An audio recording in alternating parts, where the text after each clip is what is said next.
6 months అంటే ఎన్ని రోజులు? 180 రోజులు. కొంతమంది కన్ఫ్యూజ్ చేస్తుంటారు, ఏంటి మస్తే ఉన్నాయి ఎందుకు ఇంకా ఉగ్గు అవన్నీ. 6 నెలలు దాటిన తర్వాత శిశువుకి ఏదైతే ఆహారం కండేలండి అంటే 180 రోజులు వెళ్ళి ఉప్పు లాంటి పదార్థం పెట్టాలి. ఇది తెలుసు కదా మనందరికీ. ఓకే, ఉగ్గు. మరి తల్లిపాలు ఎప్పటిదాకా అయిపోయమంటారు? ఎందుకు 2 సంవత్సరాలు అంతకంటే ఇక్కడ అయిపోయిందా? సో దాన్ని మేము ఎక్స్క్లూజివ్ బ్రెస్ట్ ఫీడింగ్ అంటే తల్లిపాలు తప్ప వేరేది ఏదంటే అది 6 నెలల వరకు. ఎప్పటి వరకు తాగిపోయచ్చు అంటే ఓపిక ఉంటే ఎప్పటిదాకా తాగిపోయచ్చు. లేదా మీసాలు వచ్చినప్పుడు తాగించిన తల్లిలు కూడా ఉన్నారు. మనోరమ సూపర్ స్పెషాలిటీ హాస్పిటల్కి వచ్చిన మీ అందరికీ, మీకందరికీ తల్లిపాల ప్రత్యేకత శ్రేష్టం ఏముంటుంది చెప్పడానికి వచ్చిన doctor Srisailam paediatrician, doctor Malleswari madam gynaecologist వాళ్ళు మీరు చెప్తారు ఈరోజు. వాళ్ళని వేదికమని పాతకాలంలో తల్లిపాల మీదనే పిల్లలందరూ పెరిగేవాళ్ళు, ఆరోగ్యంగా ఉండేవాళ్ళు. కానీ ఎట్లా అయితే మనిషికి మెకానికల్గా అంటే ఉద్యోగాలు చేయడం కానీ, పనిలో బిజీ ఉండడం కానీ, టెన్షన్స్ తోటి ఏమైనా స్ట్రెస్ అట్లా ఉన్నప్పుడు తల్లిపాలు తగ్గిపోవడం జరుగుతూ ఉంటుంది. అటువంటప్పుడు పిల్లలకి కొన్నిసార్లు అనారోగ్యం వల్ల, నెలలు నిండకుండా పుట్టడం వల్ల మనం తల్లిపాలు ఇవ్వలేకపోతాము. అంత ఆరోగ్యంగా పుట్టిన పిల్లలకి పుట్టిన వెంటనే గంట లోపటే మనం తల్లిపాలు స్టార్ట్ చేయాలి. దీనివల్ల ముందు వచ్చిన మొర్రుపాలు, జీడిపాలు అని ఏవైతే అంటామో అవి చాలా యాంటీబయాటిక్స్, రోగ నిరోధక శక్తి చాలా ఉంటుంది, అవి ఇవ్వాలి. సో ఇంకా ఫర్దర్గా ఏమేం చేయాలో మనకు డాక్టర్ గారు చెప్తారు. మనం అందరం దీన్ని ఆనందిద్దాం. అమృతం. సో అందరూ అనండి, తల్లిపాలు అమృతం. సో మన దగ్గర doctor Srisailam paediatrician sir, Malleswari madam మంచి విషయాలు చెప్పారు. దానికి నేను 2-3 యాడ్ చేస్తున్నాను. సార్ ఇందాక చెప్పినట్టు, మేడం చెప్పినట్టు 1000 రోజులు, సార్ చెప్పినట్టు 2 ఏళ్ళు పాలు ఇవ్వాలి అంటారు. కానీ మా ఓపీలో మేము చూస్తున్నప్పుడు పాప 3 నెలలు, 4 నెలలు, 5 నెలలు ఉన్నప్పుడే ప్రెగ్నెన్సీ పాజిటివ్ అయ్యి వస్తారు. 1 ఇయర్ లోపటే ప్రెగ్నెన్సీ రావడం.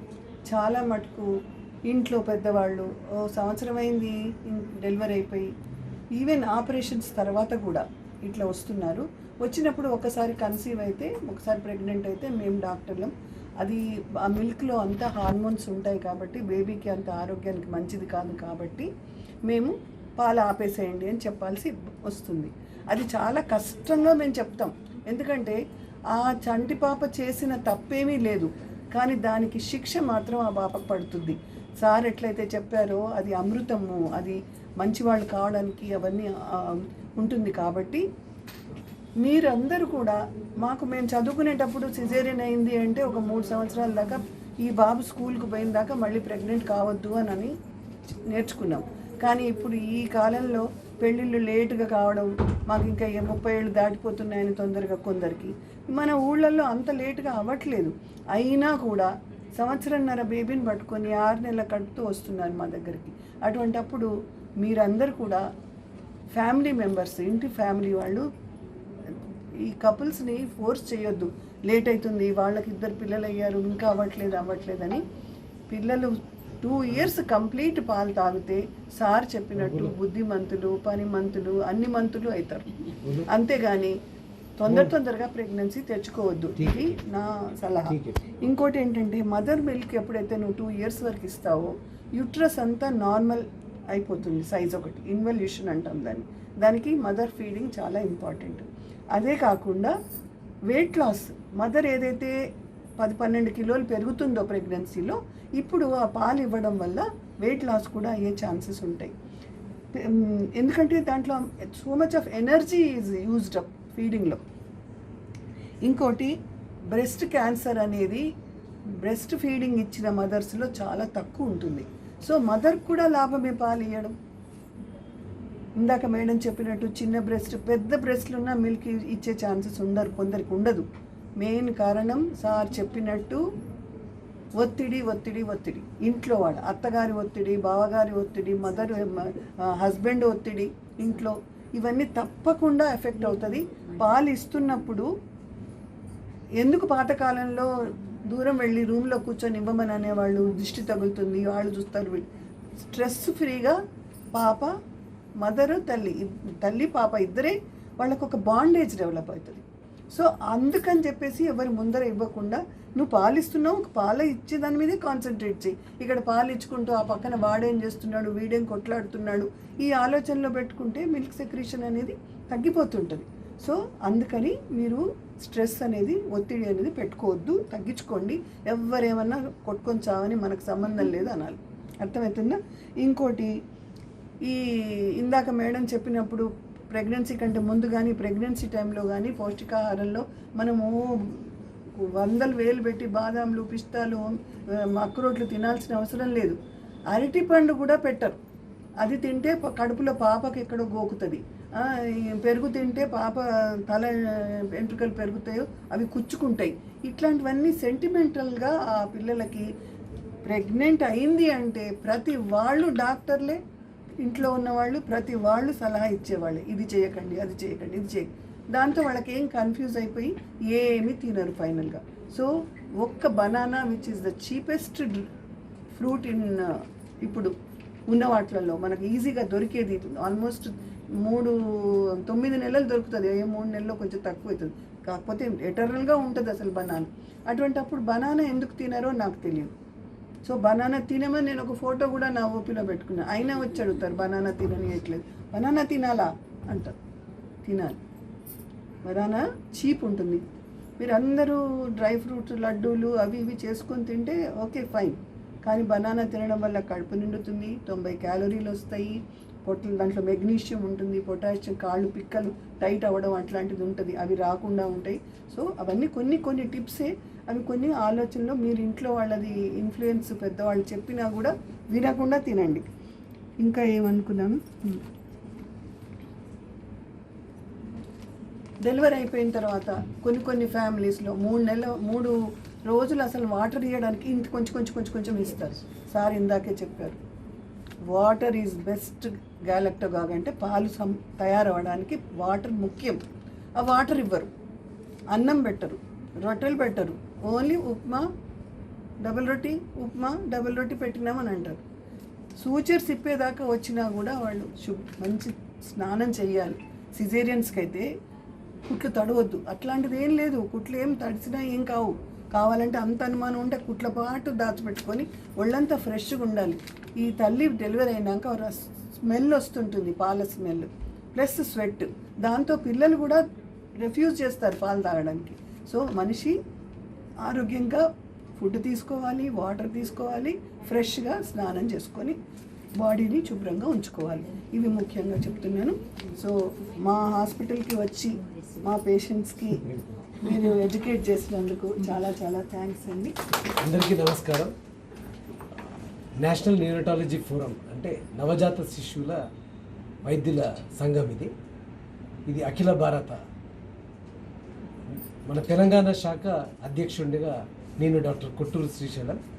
ఈరోజు తల్లిపాల వారోత్సవం సందర్భంగా ఇక్కడికి విచ్చేశాను.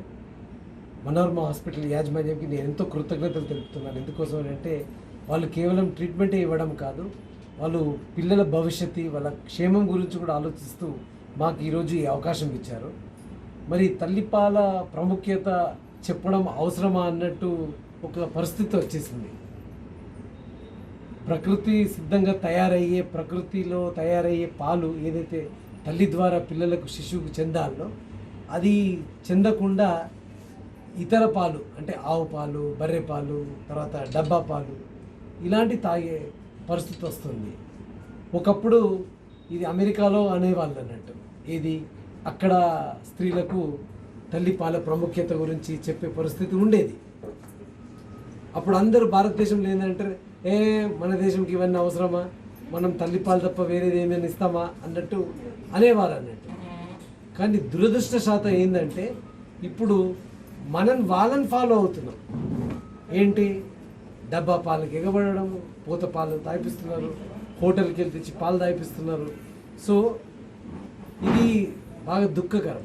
ఎందుకోసం అంటే ఒక శిశువు జన్మించిన తర్వాత ఏ తల్లికైనా కానీ పాలు రావడం అది ప్రకృతిగా డెవలప్మెంటల్ ప్రాబ్లం అది ఆస్పెక్ట్లో ఏంటంటే అది కరెక్ట్. అందరు ఏమంటారంటే ఈమెకు రావు సార్, ఫస్ట్ కడుపులో కూడా రావు, ఇలాంటి చెప్పి వాళ్ళకి ఇంకా మానసికంగా ఇంకా ఒత్తిడి తయారవుతుంది. సో ఎక్కడ కూడా ఎవరినన్నా అడగండి, తల్లిపాలు రాకపోవడానికి ఏమన్నా కారణాలు ఉంటాయా, వ్యాధులు ఉంటాయా? అసలు వ్యాధులే ఉండవు. ఏ తల్లికైనా కానీ పిల్లాడు శిశు జన్మించిన తర్వాత తల్లిపాలు వస్తాయి, కానీ సరిగ్గా జ్ఞానం లేక అవగాహన లేదు. ఏంటంటే ఫస్ట్ 3 రోజులు ఏ తల్లికి, ఇప్పుడే కాదు 100 ఏళ్ళు కాదు 1000 సంవత్సరాల కింద కూడా అప్పుడున్న తల్లిలకు కూడా పాలు 3 రోజుల తర్వాతనే వస్తాయి. కానీ 3 రోజులు వచ్చేటి ఏవైతే ఉంటాయో అది ముర్రు పాలు అంటుంటారు.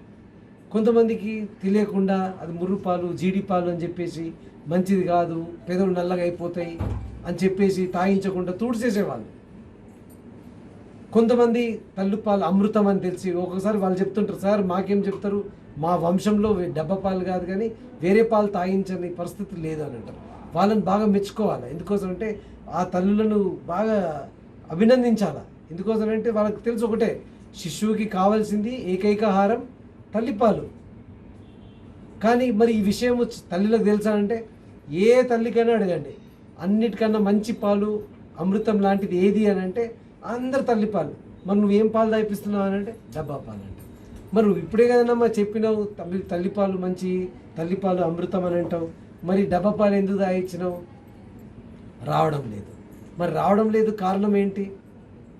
అందరం ఏమనుకుంటామంటే తప్పు స్త్రీదే, ఆమెకే రావడం లేదు అని అంటే. కాకపోతే ఇప్పుడున్న పరిస్థితుల్లో చాలామంది డబ్బా పాలకి ఎగబడుతున్నారు. ఎందుకు అని అంటే ఒత్తిడి, సంపాదించే ఒత్తిడి, ఇంట్లో కుటుంబ సభ్యుల ప్రెషర్స్ వల్ల ఒత్తిడి. ఆమె భయపడుతుంటుంది ఏంటంటే ఆ భయంతో తల్లికి పాలు ఉత్పత్తి కావు.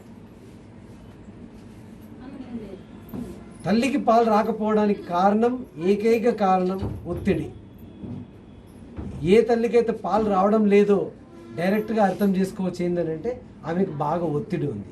ఆ ఒత్తిడి ఎటువంటి ఒత్తిడి, ఎక్కడికి వెళ్ళి వస్తుంది అనేది వాళ్ళు సాల్వ్ చేసుకోవడం కాదు, ఇది కుటుంబ సమస్య. ఫ్యామిలీ సపోర్ట్ కావాలి. ముందేమంటుండే తల్లికి పాలు ఇచ్చేది సమస్య అంతా, డ్యూటీ అంతా తల్లిది తల్లిది తల్లిది అని అంటుంటారు. తప్పు. అది బాధ్యత కేవలం తల్లిది కాదు, it's the responsibility of whole family. ఇంట్లో ఎటువంటి గొడవలు ఉన్నా కానీ గర్భిణీ స్త్రీకి, తల్లిపాలు ఇచ్చే తల్లులకు వాళ్ళకి ఈ ఒత్తిడి నుండి దూరం ఉంచాలి. అది పాతకం అనుకోవాలి. ఎందుకోసమంటే గర్భిణీ స్త్రీలను వేధించడము, వాళ్ళను అదే టైంలో స్ట్రెస్ పెట్టడము తప్పు. అది ఎందుకోసం అంటే ముందు పుట్టబోయే శిశువుకి మనము హానికారం చేస్తున్నాం. అది తల్లికి హానికారం ఉంటుందో ఉండదో తర్వాత విషయం, కానీ శిశువు పైన మాత్రం బాగా ఇబ్బంది పెడుతుంది. కొంతమంది తల్లులు వస్తుంటారు, సార్ రాత్రి పగలు ఏడుస్తూనే ఉంటారు. సింపుల్గా అడుగుతుంటాం, అమ్మ నువ్వు గర్భిణీ స్త్రీలుగా ఉన్నప్పుడు నీకేమైనా ఒత్తిడి ఉండే అంటే, అబ్బా సార్ ఎన్ని సమస్యలు ఉండే, బాగా కష్టాలు ఉండే అంటుంటాం. సో గర్భంలో ఉన్నప్పుడే మనకు ట్రైనింగ్ ఇస్తున్నట్టు. సో గర్భిణీ స్త్రీలను మాత్రము ఎటువంటి స్ట్రెస్ నుండి దూరం ఉంచితేనే మంచిది. వాళ్ళకు ఒత్తిడి సమస్య కాదు, ప్రెషర్స్లో ఉండద్దు, వాళ్ళు సంతోషపడి ఉండాలి. అదేవిధంగా తల్లిపాలు ఇచ్చే సమయంలో తల్లికి ఎటువంటి ఒత్తిడి ఉండదు. వాళ్ళకి లోకం, ప్రపంచం ఏదైనా ఉంటే ఆ శిశువు, తల్లి వాళ్ళిద్దరిని సపరేట్గా ఉంచండి, కావాల్సిన పౌష్టికాహారం ఉండండి. ఫస్ట్ కాన్పు అయితే ఇంకా కష్టం. అటు అత్తగారు ఒక రకం, అటు తల్లిగారు ఒక రకం. తల్లిగారు ఒక రకం మాట్లాడుతుంటారు, అత్తగారేమో అది ఈ తల్లిగారే పెట్టుకోవాలా ప్రతి ఒక్కదానికి ఫస్ట్ కాన్పుకు అది అని చెప్పి ఆ ఒత్తిడి. ఇట్లాంటి ఒత్తిడి వల్ల నష్టపోయేది ఎవరు? శిశువు. వాళ్ళు పెద్దగా అయిన తర్వాత వాళ్ళు పూర్తి స్థాయిలో డెవలప్మెంట్ ఉండదు. పెద్దగా అయిన తర్వాత తిడుతుంటారు, కొడుతుంటారు పిల్లల్ని, ఎందుకు చదువుతలేడు, కొడుతూనే ఉంటారు. తల్లిదండ్రులు అయితే వాడు మరి పక్కింటోడు మంచి చదువుతున్నాడు, నువ్వు మంచి చదువుతలేడు, వాడు ర్యాంకులు తెచ్చుకుంటాడు, నువ్వు ర్యాంక్ తెచ్చుకుంటలేవు. Simple logic. ఆ గర్భిణీ స్త్రీ ఉన్నప్పుడు పాలు తాగిపించే సమయంలో తల్లికి గనక ఒత్తిడి ఉంటే ఆ శిశువు ఇలానే తయారవుతాడు. పెద్ద పెద్ద ట్యూషన్లు అన్నిట్లలో చేరుస్తుంటారు, లక్షలు కుమ్మరిస్తుంటారు. కానీ ఎక్కడైతే చేయాలో అక్కడ చేయకుండా ఈ డబ్బులు ఖర్చు పెట్టుకుంటే ఎటువంటి ఉపయోగం ఉండదు. సో తల్లి పాలు అమృతం. అని పదే పదే చెప్తుంటాం, అందరికీ తెలుసు. కానీ వాళ్ళు చేయలేకపోతుంటారు. ఎందుకోసం అంటే ఒత్తిడి తొలగించడం డాక్టర్ తరం కాదని.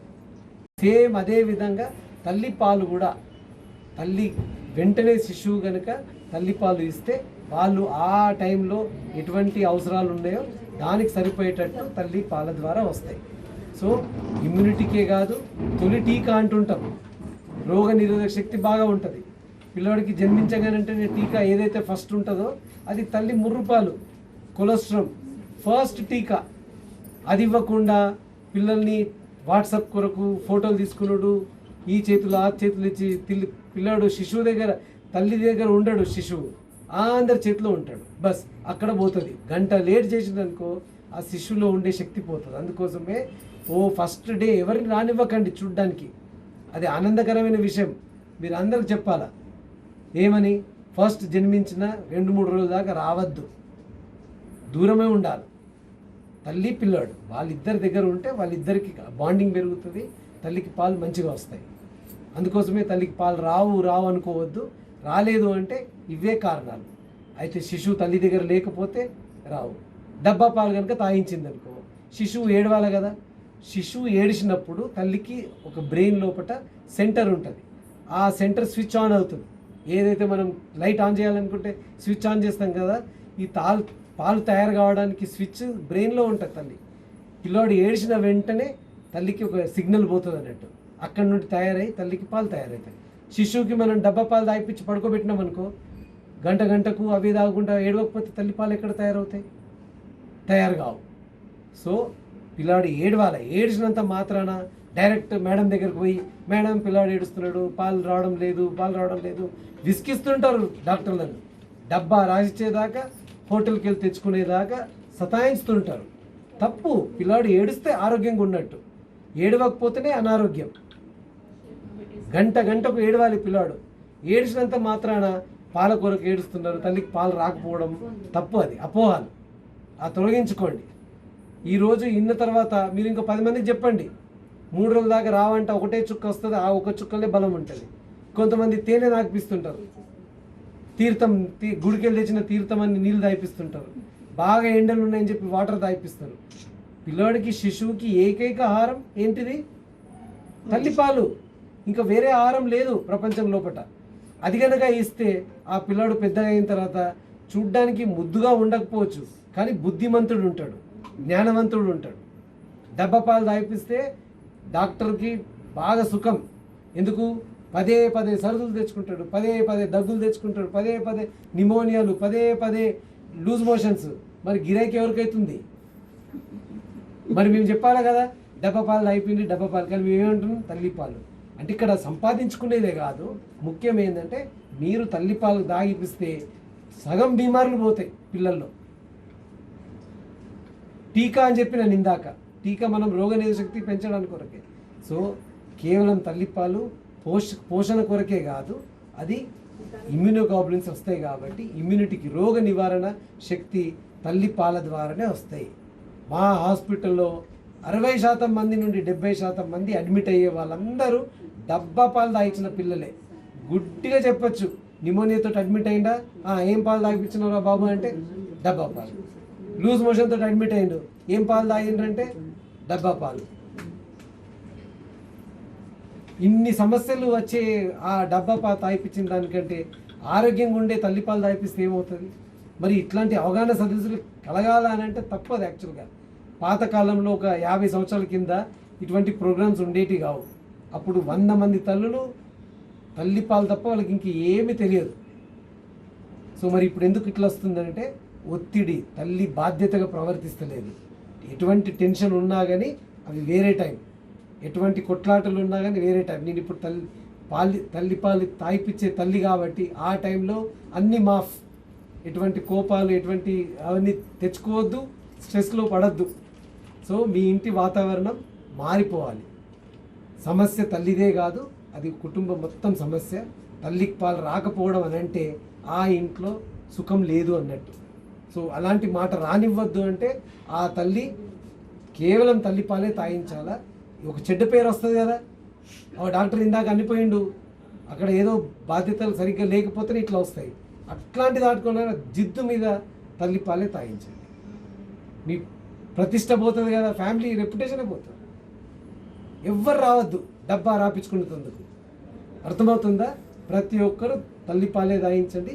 తల్లిపాలు తాగించిన పిల్లలు జీవితాంతం మీతో పాటు ఉంటారు. డబ్బా పాయలు తాగిపించిన పిల్లలు పెద్దగా అయిన తర్వాత పిల్లల్ని తీసుకొని దుబాయ్కో అమెరికాకో పారిపోతారు. మీకు ఎవరు కావాలా? మిమ్మల్ని ప్రేమించే కొడుకు కావాలన్నా, లేక సంపాదించి ఆడికెళ్ళి అమెరికాకి వెళ్ళి నీ పంపించే కొడుకు కావాలా? పిల్లలు కావాలి చెప్పండి. సో ఇది వట్టి మాట కాదు. రేపు పొద్దున ఈ ట్యూషన్లు అన్ని కోచింగ్ సెంటర్స్ వాళ్ళందరూ మూసుకుపోవాలంటే తల్లిపాలు తాగించండి. ఎందుకంటే బుద్ధిమంతులు తయారవుతారు, జ్ఞానవంతులు తయారవుతారు. సో తల్లిపాలలో బలం అంతా ఉంది. ఇప్పుడు ఓన్లీ 40% మంది తాగిపిస్తున్నారు తల్లిపాలు. అంత చూస్తూ చూస్తూ పుట్టిన వెంటనే పిల్లలని ఆవు దగ్గరకు తీసుకుపోయి డైరెక్ట్ తల్లిపాలు బదులు ఆవు పాలే పట్టేటట్టున్నారు. అలాంటి పరిస్థితి తెచ్చుకుని మనం నవ్వుతున్నాము. 20 ఏళ్ళ కింద మేము కూడా నగినాము. ఈ తల్లిపాలు ఇండియాలో చెప్పే అవసరమా? ఇంతమంది తల్లిని తాగిపిస్తున్నారు. కానీ క్రమక్రమంలో ఈ పరిస్థితి వచ్చింది. ఇంకా ఫ్యూచర్లో ఇంకా దారుణం కావద్దు. మన దేశ భవిష్యత్తు మంచిగా ఉండాలి అంటే పిల్లలకు తల్లిపాలే తాగించండి. లావుగా ఉండే అవసరం లేదు. లావుగా ఉండి పండికిరాని మనిషి ఎందుకు? బక్కగా ఉండి అన్ని చేసేటోడు కావాలా? అవునా? సో కొంతమందికి అప్పవాళ్ళు డబ్బా పాలు తాగిస్తే ముద్దుకుంటారు. వాళ్ళు అడ్వర్టైజ్మెంట్ కూడా చూపిస్తారు. పక్క వాళ్ళు కూడా చెప్తుంటారు, ఏంది నువ్వేం తాగిపించినావా అంటే డబ్బా పాలు తాగిపించిన. కానీ ఆమె కష్టాలు చెప్తుందా? నా పిల్లాడు లావుగా కనబడుతున్నాడు కానీ అబ్బో హాస్పిటల్ చుట్టూ తిరుగుడే ఉందని ఏదన్నా ఒక తల్లి చెప్పిందా? చెప్పారు. ఎందుకు? నేను నష్టపోయినా వాళ్ళ పిల్లాడు కూడా నష్టపోనని చెప్తారు. అర్థమైందా? అందరికీ నమస్కారం. ఆల్మోస్ట్ A to Z చెప్పేశారు. నేను ఇంకా వెతుక్కోవాలి ఏం చెప్పాలా అని. అవన్నీ కాదు, కానీ యాక్చువల్గా ఏంటంటే 1000 days చాలా ఇంపార్టెంట్ అంటారు పిల్లలకి. ఫస్ట్ ఒక 1 year అంటే డ్యూరింగ్ యాంటీనేటల్ పీరియడ్, ప్రెగ్నెన్సీకి ముందర, తర్వాత క్యారీయింగ్ అది 1 year, next 2nd year, total 3 years, 1000 days అవి చాలా ఇంపార్టెంట్. ప్రెగ్నెన్సీ రాకముందర కూడా తల్లి పౌష్టికాహారం అది తీసుకుంటూ ఎనీమియా అది లేకుండా జాగ్రత్తగా చూసుకుంటే వాళ్ళ స్ట్రెంగ్త్ అన్నది లోపల ఉన్న బేబీకి కూడా ముందరే స్టార్ట్ అవుతుంది. తర్వాత పుట్టిన తర్వాత 1 year అస్సలు ఎట్టి పరిస్థితుల్లో బయట పాలు ఇవ్వద్దు. ఫస్ట్ 6 months అయితే తేనె కానీ, నీళ్లు కానీ, పండ్ల రసాలు కానీ, కొబ్బరి నీళ్ళు కానీ అలాంటివి ఏమీ పెట్టద్దు. ఇలాంటివి పెట్టడం వల్ల వాళ్ళకి మనం స్పూన్ అవన్నీ పెడతాం కదా, ప్రతిసారి మనం బాయిల్ చేయడం అలాంటివన్నీ పనులు ఉంటాయి. బాటిల్ బాయిల్ చేయాలి, స్పూన్ బాయిల్ చేయాలి, తర్వాత గిన్నెలో అన్ని కంటామినేషన్ అవన్నీ. దానివల్లనే డయేరియా అలాంటివి ఎక్కువ వస్తాయి. అదే తల్లి దగ్గర అయితే శుభ్రంగా ఒకసారి బట్ట పెట్టి తుడుచుకున్నా చాలు. అట్లా సింపుల్ వర్క్ అది. ఈజీ వర్క్ని మనం మొదలు పెట్టుకుని డబుల్ ద డ్యూటీ పెట్టుకుంటున్నాం. అర్ధరాత్రి లేగాలంటే మీరు పాపని పక్కకి పెట్టుకుని అవన్నీ సర్దుకోవాలి. అవి సర్దుకునే పని వదులు, పక్కకి తీసుకుంటే సింపుల్గా అయిపోతుంది. తర్వాత పుట్టిన గంటలో పాలు పట్టాలి. ఎవ్రీ 2 hours ఫస్ట్ డేస్లో మీరు అలవాటు చేస్తే వాళ్ళకి ఆకలి తెలుస్తుంది, మీకు ఇవ్వడానికి కూడా అలవాటు అవుతుంది. ఇచ్చే పద్ధతి కూడా స్లాంట్ పొజిషన్ పెట్టాలి. తర్వాత రొమ్ము మొత్తం నోటి నిండా రావాలి. అలాంటి పొజిషన్ చూసుకుంటే వాళ్ళు గాలి మింగడం అవన్నీ ఉండవు. దానివల్ల తేన్పులవి ఎక్కువ రావు, వాంతులు కూడా తగ్గుతాయి. ఈ డయారియాకి, వాంతులకి అన్నీ మన చేతిలో ఉన్న రీజన్స్ ఇవి. తర్వాత పాలు పట్టేటప్పుడు కూడా ఒకవేళ బాటిల్ అయితే మీరు ఇట్లా సగమే పడతారు. సో సగం ఎయిర్ ఉంటుంది. ఎయిర్ కాకుండా మీరు మొత్తం వాటర్, నిప్పులు ఉంటుంది కదా పీక, పాల పీక, దాని మొత్తం పాలు ఉండాలి. అప్పుడు మీకు ఎయిర్ తగ్గుతుంది. ఆ ఎయిర్ తోటే వాళ్ళకి ఆ తేన్పులు ఎక్కువ వస్తాయి. మీరు భుజం మీద వేసుకోండి, తేంచేదాకా ఉండండి అవన్నీ చెప్తారే. ఈవెన్ రొమ్ముకు పట్టించినప్పుడు కూడా మీరు ఆ పొజిషన్ కరెక్ట్గా పెట్టుకుంటే ఎయిర్ తాగే లోపలికి వెళ్ళదు. దానివల్ల కూడా పొట్ట ఉబ్బినట్టు అయ్యి వాళ్ళకి చాలా డిస్కంఫర్ట్ ఉంటుంది. వాళ్ళు చెప్పలేరు కదా, మనం అర్థం చేసుకోవాలి. మన పొజిషన్ కరెక్ట్గా పెట్టుకుంటే పట్టడానికి మీకు తెలుస్తుంది, తాగడానికి వాళ్ళకి తెలుస్తుంది. తర్వాత 2 రొమ్ములకి పట్టించాలి. సైజు చిన్నగా ఉంది, పాలు రావేమో, ఇలాంటి అనుమానాలు వద్దు. తర్వాత ఇంకొకటి ఏంటంటే, యూజువల్గా పాత రోజుల్లో సమిష్టి కుటుంబాలు ఉండేవి. అప్పుడు అమ్మమ్మ చెప్పిందనో నాన్నమ్మ చెప్పిందనో కొంత వినేవాళ్ళు. ఇప్పుడు అందరూ సింపుల్ ఫ్యామిలీస్ అయిపోతున్నాయి. మదర్ అంటే వైఫ్, హస్బెండ్, కిడ్ ముగ్గురే ఉంటున్నారు. సో సపోర్టింగ్ క్యాండిడేట్స్ కూడా తగ్గిపోతున్నారు. దానివల్ల మీ సమస్యలు పెరుగుతున్నాయి. కానీ మెటర్నిటీ లీవ్లు ఉన్నాయి. మీకు అవసరమైతే శాలరీ ఆపుకుంటే పిల్లల కన్నా కాదు కదా మీ శాలరీలు. జాబ్ చేసే వాళ్ళకి కష్టాలు ఉంటున్నాయి నిజమే, కానీ మన పిల్లల భవిష్యత్తు కోసం మనం 6 నెలలు వాళ్ళ కోసమే కేటాయిస్తే ఆటోమేటిక్గా ఈ సమస్యలు 70% తగ్గుతాయి. తర్వాత వీళ్ళ దగ్గరికి వెళ్ళే అవసరం తగ్గుతుంది పిల్లల్ని తీసుకొని. సో అందరూ ఖచ్చితంగా ఆచరించండి. ఆరోగ్యవంతులైన పిల్లలతో హ్యాపీగా ఉండండి.